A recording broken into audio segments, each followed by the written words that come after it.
اعوذ باللہ من الشیطان الرجیم، بسم اللہ الرحمن الرحیم۔ ناظرین کرام، ہم نے پہلی دو ویڈیو میں جو وضو کے احکامات بتائے تھے، جس میں ایک جو ویڈیو تھی جس میں ہم نے عملی وضو کر کے دکھایا تھا، اور جو واجبات تھے اور جو شرائط تھی وضو کے صحیح ہونے کی وہ بیان کی تھی۔ آج ہم اس وضو کے جو چیزیں، وہ عمل جو وضو کو باطل کرتے ہیں وہ بیان کریں گے۔ 7 ایسے عمل ہیں جس سے وضو باطل ہو جاتا ہے۔ ان میں سے پہلا جو عمل ہے وہ ہے پیشاب، یعنی پیشاب پر اگر کوئی شخص جاتا ہے تو اس کا وضو باطل ہو جاتا ہے۔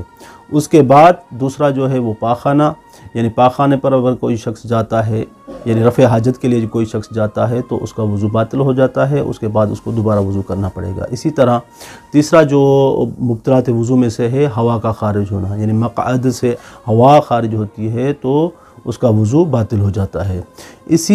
یعنی ان میں سے چوتھا جو مبطلات وضو ہے وہ ہے سونا، یعنی ایسی نیند آ جائے جس سے انسان سن بھی نہ سکے اور کوئی چیز دیکھ بھی نہ سکے، تو اس نیند میں بھی انسان کا وضو باطل ہو جاتا ہے۔ اس کے بعد جو ہے وہ 5واں قسم ہے وہ استحاضہ کا ہے، مثلا جو بھی عورت کو جو استحاضہ آتا ہے تو اس سے بھی اس کا وضو باطل ہو جاتا ہے، اس کے بعد اس پر وضو کرنا واجب ہو جاتا ہے اگر نماز پڑھتی ہے۔ اس کے بعد جو 6واں قسم ہے وہ ہے جنابت کا، اگر کوئی شخص مجنب ہو جائے تو اس سے بھی اس کا وضو باطل ہو جاتا ہے۔ اور 7واں اور آخری جو قسم ہے مبطلات وضو کا، یعنی عقل کا زائل ہو جانا، اگر کسی پر دیوانگی مثلا یا مستی طاری ہو جائے یا وہ بے ہوش ہو جائے تو اس سے بھی اس کا وضو باطل ہو جاتا ہے۔